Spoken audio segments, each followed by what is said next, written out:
The up-and-coming actor Jonathan Majors was arrested in New York City due to an alleged domestic dispute with his girlfriend. Today we have domestic violence activist Nneka Obiekwe, and we're going to talk about it. Let's get into the video. If you're watching this, majority of you have not subscribed yet. Guys, subscribe, click the button, enjoy this video. I have so many more great videos coming, so much more that you will definitely want to see. So hit the subscribe button and so you can get more. Nneka, nice to have you on. Thank you so much. Thanks for having me. Yes. Let's get right into the story today. So Jonathan Majors, Jonathan Majors, the chosen one, you know, everybody loves him. Do you believe it? Okay, so we really got right to it. Do I believe it? I mean, I am a woman's rights advocate. I try to believe women, right, when these things happen. Even with Amber Heard and all the other examples that we've heard of, women lying. Yeah, of course, because and the reason for that is because I know, as a former hotline advocate, and I was a hotline advocate for 5 years. Really, it was mainly a sexual assault hotline, but we took many DV calls, many suicide calls, things of that nature. The number of women who are not telling the truth is less than 2%. And we're talking about, a lot of cases, right? So when we're talking about these high profile cases, it's easy to get hung up on, well, this woman lied, and being able to name specific scenarios. But, I would say having more of that grassroots experience, and really working with people who had no desire for fame, didn't want a public attention, just simply wanted to be heard and understood. These are individuals whose lives are truly impacted. With that said, the one thing I'll say, I understand where people are coming from. I think the biggest piece for me is it's about patterns of behavior. So that's typically why when these allegations come, I stay quiet. I give respect to both parties. I, always lend myself to anyone who feels they've been wronged. I want to hear more about patterns of behavior. And there have already been tweets suggesting that Jonathan Majors has had a pattern of behavior. So I want to get into that. I guess we're in it now. So that's another thing, right? Yep. When it comes to patterns of behavior, as much as, it seems as though, he's being singled out. There have been tweets of some people referring to him as a I think it was a I don't remember which one. Yeah. Sociopath. Mm-hmm. Right. So some people referring to him as a sociopath, some people referring to him as just a very awful human. Well, this is all alleged, obviously. And this is like people from different, from New York, around New York, and different, I guess, sprouts of his life. Perfect. And so that then begs the question, do we then just sort of believe them? Because it's also possible that, maybe they're just people that don't like him and they're spewing this hate. Yeah. I think it's totally fine and appropriate for people to say they want to hear more. I want to hear more. Look, I saw Creed. I really enjoyed Creed. I was rooting for Jonathan Majors. I thought he had an interesting vibe. I've read articles about him since watching Creed. There's nothing wrong with saying that you want to hear more. There is something wrong with already inciting this jury of public opinion and making negative statements against a potential victim without knowing more. Okay, so there are some themes here that I think that we should address, right? Okay. The main theme that I've seen is him being a black man in America. Yeah. And is often a target, mm-hmm. right? I know he's, in a relationship with a white woman. Okay. Allegedly it was his girlfriend, but I'm going to talk about Marvel and, all his sort of industry people sort of backing him, allegedly. Okay. But there's this idea that this is a white woman that he's dating. Yep. And so there is the role in society to, you know, position a black man as an aggressor and, you know, position a white woman as this victim. Sure. And so a lot of people are seeing this with, you know, the Karens of the world. And they're like, oh, wow, this woman can see that it's his opportunity. He's, you know, like in the past, I don't know how many months, maybe 6 months, he's really blown up. And so people are seeing this as like, you guys see a black man rising, and the first thing that you want to do is bring him down and end his career. Mm-hmm. And this is the first time really, okay, I'm not going to say it like that, but we don't get too many dark-skinned black men that are just sort of like celebrated, Mm-hmm. you know, in the way that he has been. So what's your take on that? Sure. I mean, now the conversation of race in discussions around interpersonal violence, that is a long-rooted discussion. I facilitated many talks on sexual assault and domestic violence. We get into this often. So the history is clear. We can just use the most famous one, Emmett Till's. We still not okay after Emmett Till's. We're still a little angry, right? It's not even, Emmett Till's would actually still be alive today, right? So we're not even talking about multiple generations away from that. And that was a commonality at that time, right? To have these young men, you know, brutalized, killed, their families targeted as a result of allegations made by white women. I understand the history, and I get incited in the same ways that many black people do. With that said, we become really protective over our black men, as we should be. Black men are under attack. We have to be careful about protecting the wrong black men. I don't know if Jonathan Majors is the wrong black man. I actually have no idea. All I know is what I'm hearing right now. It's all speculative. Domestic disputes happen. Domestic disputes do not, in fact, mean that someone is in a domestic violence relationship. Domestic disputes do not even mean that someone is a violent person. It can mean that someone's in a toxic relationship. It can mean that someone did something wrong. That's why I focus on patterns of behavior. Please do explain what a domestic dispute is. Is that just an argument? Yeah, I mean, arguments, unfortunately, whether we want to acknowledge it or not, can get crazy. Things can, Okay. you know, people can break. So what, like where do you get to the area where it then becomes a domestic dispute as opposed to just an argument? So, well, I would say the difference between domestic dispute and domestic violence, right? So domestic dispute and an argument can really be all the same thing, right? The domestic component is referring to in a relationship with someone of some kind and things getting heated. You know, you might have a neighbor that's always yelling that they're happy, right? But it may not so much be that they're in a violence or, a bad, but it could be unhealthy or toxic in some ways, but it works for them. Domestic disputes are not always our business. They're not always something that we need to address or talk about. There are healthier ways, but, that's another conversation. Domestic violence is about power and control. So when I hear people using terms like sociopath, that's interesting to me because it denotes that someone is saying that this is a person who has a pattern of behavior, who knows how to look a certain type of way when he needs to, who, maybe exhibits other types of behavior behind the scenes, that are, intimidation or, hostility, aggression, etc., when he needs to as well. And he knows how to show both faces.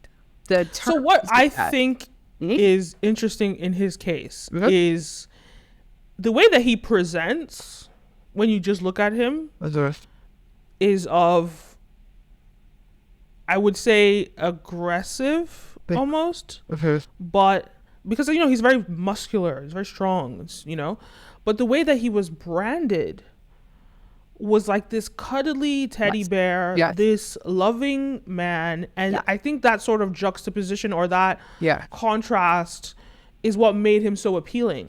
Yes. Now to go back and say, no, this branding is incorrect. and your initial reaction or perception of him is actually more accurate, that's like a double whammy to me. I don't know. Oh, I mean, that's why. I mean, I read an article maybe a week or so after watching Creed, and I was like, wow, this guy is spiritual, and he's so like, he's introspective, and he's soft, and he, even though he's been through so much, and he talks about this past, and I'm into it, right? And so it wouldn't. I guess I've seen enough to know I wouldn't be surprised either way. I think it's, which is fair. Okay, go on. Well, I was going to say, I think it's possible that they had a domestic dispute. I think it's possible that he could be a toxic guy that is in a relationship that, maybe they did get heated in the car or wherever they were. Things went left, but that it perhaps wasn't domestic violence per se, or meaning it isn't a pattern of behavior that he's continuing to do, that this person doesn't live much of that relationship in fear, things of that nature. It's possible that one could exist without the other. Which is true, but I wanted to also add that there's also no evidence. Well, okay, so his lawyers have denied it. Sure. His lawyers have, I think they've even claimed that he is the victim. Okay. And that they have evidence of this. Yeah, I'm very curious to see that. And I think they said video evidence, right? Yeah. But in addition to that, what was interesting to me, and this is a good time, I think, for someone like him, if this is true, or even if it's not true, it's a good way to package it, right, for the public. And I say that because Disney, Marvel, right, they've just spent God knows how much on the Ant-Man movie. I think he's in the whole series, right? All these movies, they funded him, they've backed him, so they're gonna put their dollars, yes, forward to protect him, by all means necessary. And so this is where we're getting into dangerous territory. Yes, because as this woman now, she didn't come after just Jonathan Majors. I keep calling him Majors, I don't know. Jonathan Majors, right? She didn't just come after him, she came after Disney, which is arguably one of the biggest entertainment companies in the world, if not the best. Right? So she's coming after Disney and their wallet. So how easy now is it to then manipulate what the possible truth could be? Sure. Yeah. Well, you basically just hit it right on the head. So the other component of domestic violence, remember I mentioned power and control. Power. Ooh. That's the challenge, right? So when you have these high profile cases, you're not just talking about he said, she said anymore. You just hit it right on the head. You're talking about brands. You're talking about protecting brands. You're talking about investments in people. And there's two things that could potentially have happened if this is in fact true. When people rise to fame, and have a history of violence of some kind, whether it's sexual violence, domestic violence, it tends to be triggering. Imagine someone mistreating you, and you got over it, but now you're seeing them on TV. You're seeing movies. I'm trying to remember who spoke about this. I don't know if it was R. Kelly's situation or I can't remember who it was recently that they've spoken about this specifically. But please go on. Well, and R. Kelly's a great example because, people always say, well, why are they attacking this man when he's successful? Let me think about it. If someone did these things to me, hit me, raped me, berated me, and I'm now seeing the public talk about them like they're this amazing human, that's going to be triggering. Maybe you had learned to live with what you experienced, but now there's a re-traumatization in a way. Oh, absolutely. And it's frustrating to see this person who there is a sociopathic aspect because they're never typically showing this in front of everyone else. They're normally showing this honky-dory situation and they're going home and acting crazy. And so it's more frustrating that now you have people who've never met this person saying how amazing they are. That is, quite frankly, a time when someone wants to come forward and say, no, this person should not be put on a pedestal when behind the scenes they're mistreating someone. Again, I'd rather refer to R. Kelly, someone we know for a fact has done this. I don't know what happened with this Jonathan Major situation, but I can understand how it could happen. What does this mean for studios? As you know, someone in your line of work, you know the signs, the warning signs of this. What sort of due process can these, you know, big budget studios, these, you know, big brands, you know, put into place before, you know, hiring somebody into a role? Because, you know, look, I've hired this person into a role. I'm backing them with, like, I don't know, $100 million because of this movie and their whole brand. Mm-hmm. Now, it's 2023. We can no longer sweep things under the rug, because let's be real. They're not doing this because of integrity. Right. They're doing this because of their bottom line, right? The money.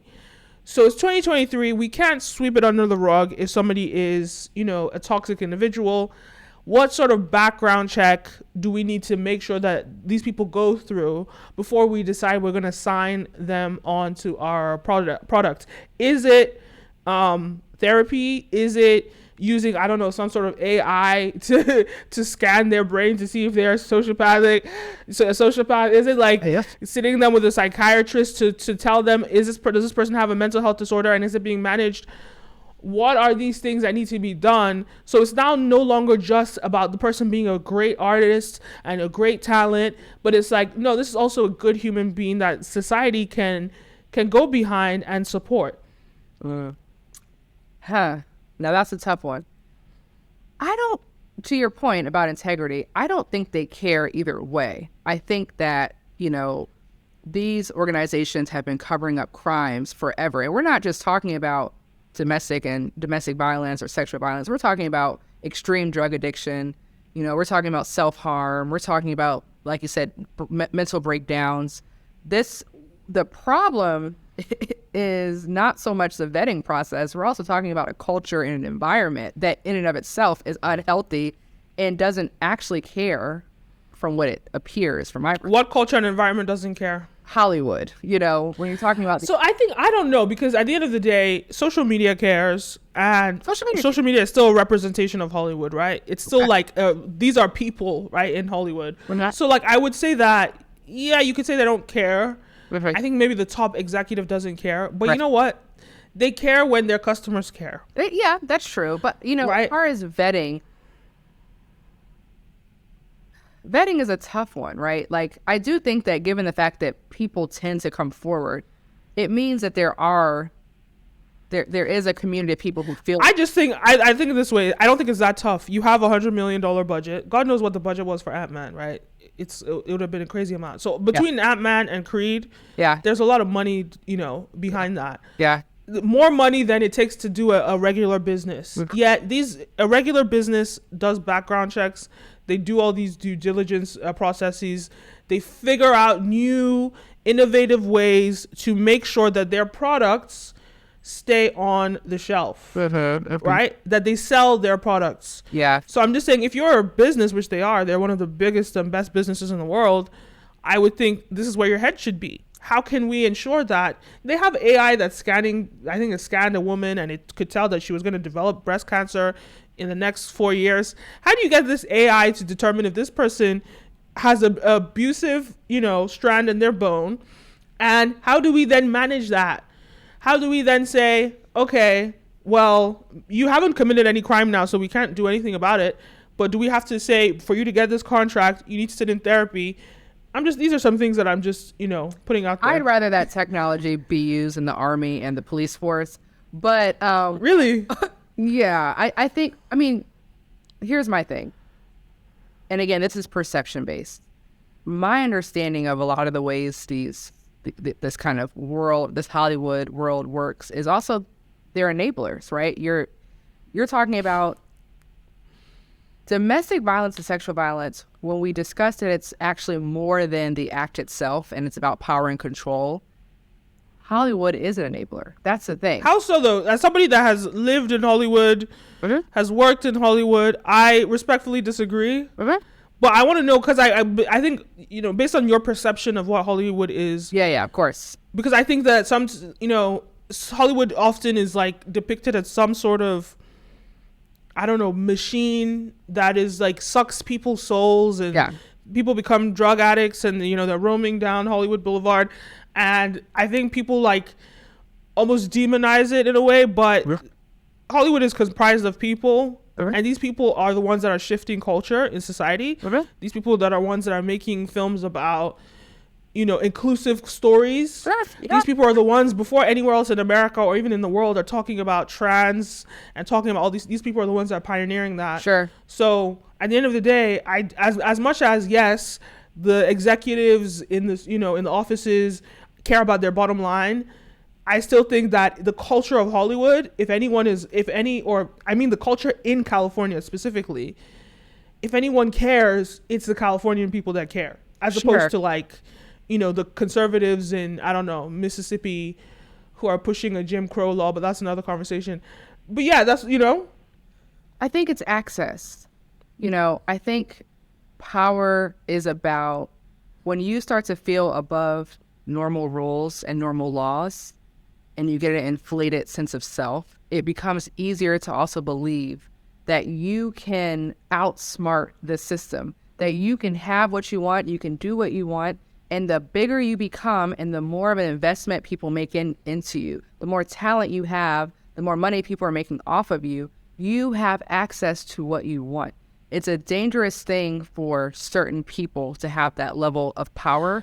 But I think it's been very clear because Jonathan Majors, as big as he's become, he's not that big. Right. And if we could see a whole Kanye West who was boasting about being a billionaire and was dropped by Hollywood so fast, the fact that Jay-Z became a billionaire after Kanye telling him that I'm richer than all of you combined, the fact that could happen in the same Hollywood, I think that everybody right now is humbled, you know, and they know that if I get canceled, it's the end of my career. So that's a really interesting, you know, dynamic to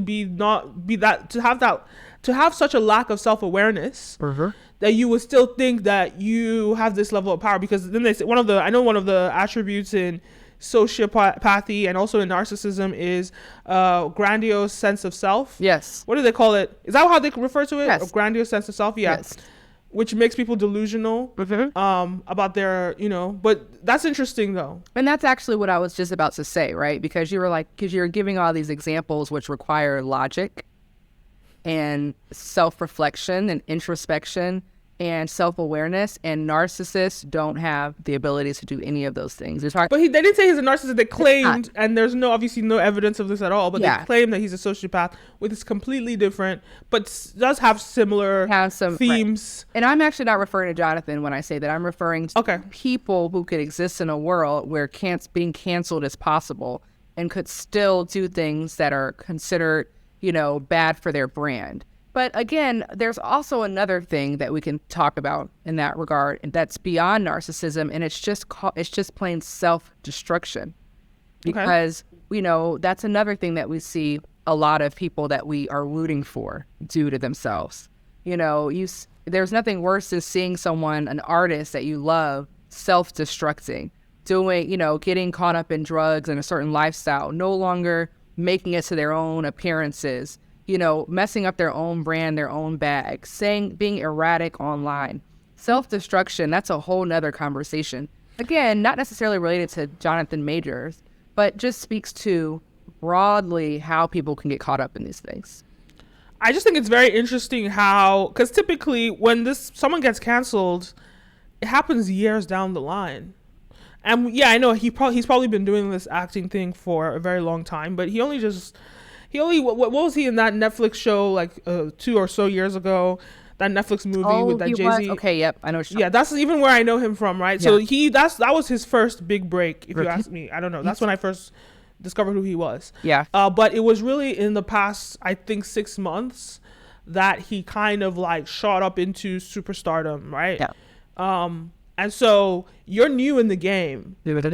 You know, you're really new in the game. So I think that's what's so shocking to people, that it happened so quickly with him. Like, and what does that say to, you know, at the end of the day, these are people. Like, who knows whether he did it or not, but people that abuse people are people at the end of the day. And you know, I think there is a level of empathy that they deserve just because they're humans. So, like, what would you say to those that may know that they have a problem with being abusive, who are still, you know, they want to make something of their lives? What kind of help do you think that they could seek to sort of like mitigate or even like erase, you know, this type of like behavior or acting out on sort of their internal urges? Sure. Well, you know, you make a lot of good points, and I'll start by saying that I read a tweet earlier that I can't repeat word for word, but it essentially spoke to the fact that no matter what happens in your life, if you don't handle your stuff today, the situation can change and you will not. And that you will take that self-destructive, harmful, violence, whatever, suicidal, right? We've seen people who were like, wow, you live a beautiful life. How did this person commit suicide? You have to do the work in order to be able to enjoy what it is that you've been working for, right? And so to your point about empathy with people who maybe have had violent, you know, habits, I agree with you. You know, we shouldn't just throw them away and say that they don't deserve compassion and empathy.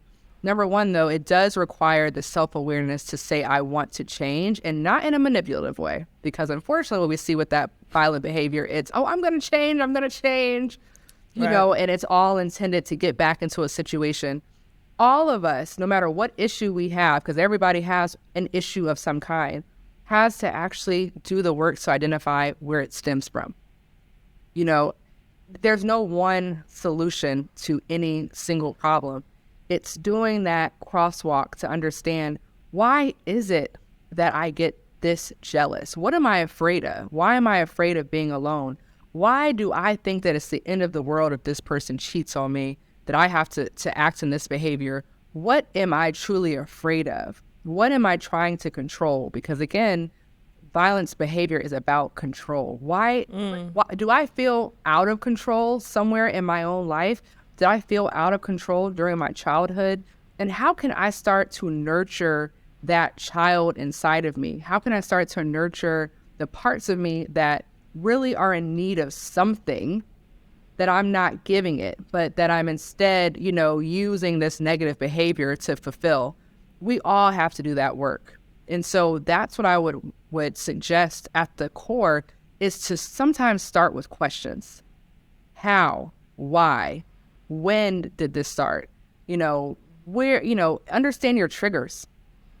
Why do I feel the urge to lash out right now? And most likely you'll see patterns of behavior in other parts of your life. You get really frustrated at work when you don't do something right. You get really frustrated if you feel like someone doesn't respect you. You got to get macho on them. You're going to start to see patterns of behavior that are linking you to something that needs to be addressed that you're not taking the time to focus on.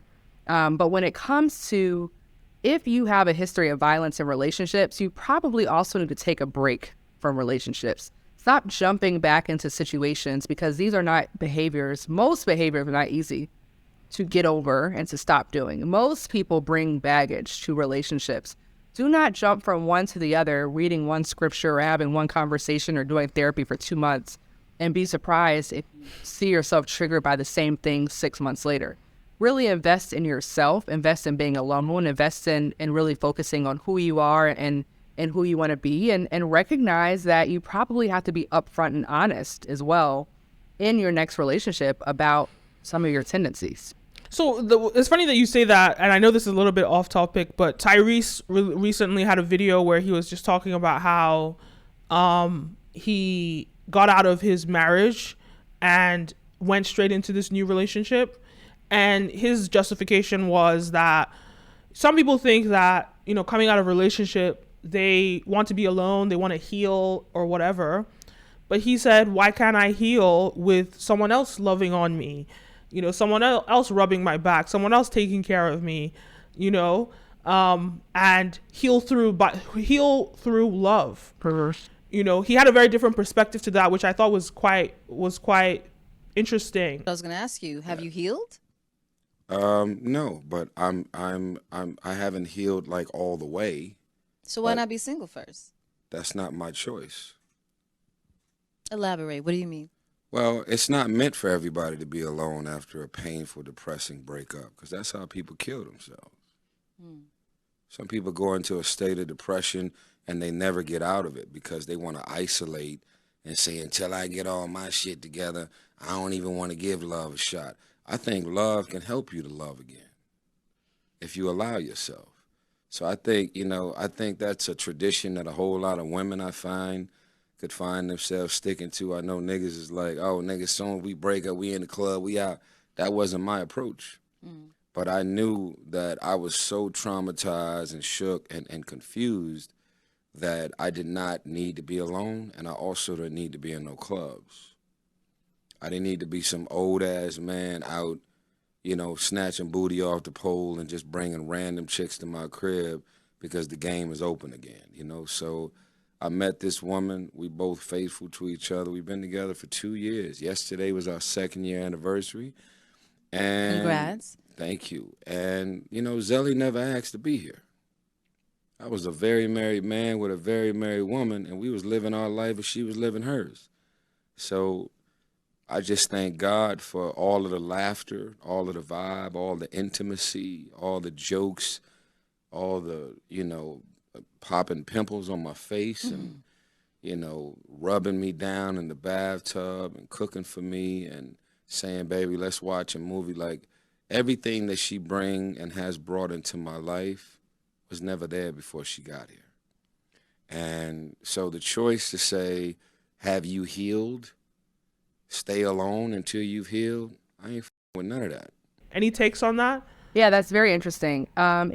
Those are the types of unhealthy behaviors that sound really good, though. Like when you're like, yeah, it's like, oh, yeah, you do deserve that. You know what, you're right. Go heal with that girl rubbing your back. No. And the reason that is because that creates a trauma bond. Okay. I mean, oh, you just said something because he also said that his girlfriend just came out of a relationship. You saw that too? I didn't see it, but I could guess. She just came out of a relationship too, so the two of them kind of like came together, right? And guess what happens when you're in a trauma bond? Your life, your earth shatters without that person. Now you need that relationship to work. The reason people ask for time is to get back to yourself. Figure out who you are. Love yourself. Can I be by myself? Can I envision a life that if I never met anyone else again and it was just me and the world, that I would be able to live in this world a single woman or a single person, a single man, whoever, and be okay with it? If the answer is no, then yeah, you probably have some more time that you need to focus on yourself. But jumping into a relationship, they probably talk about their exes all the time. They probably share some of the issues they've had. So now they need each other.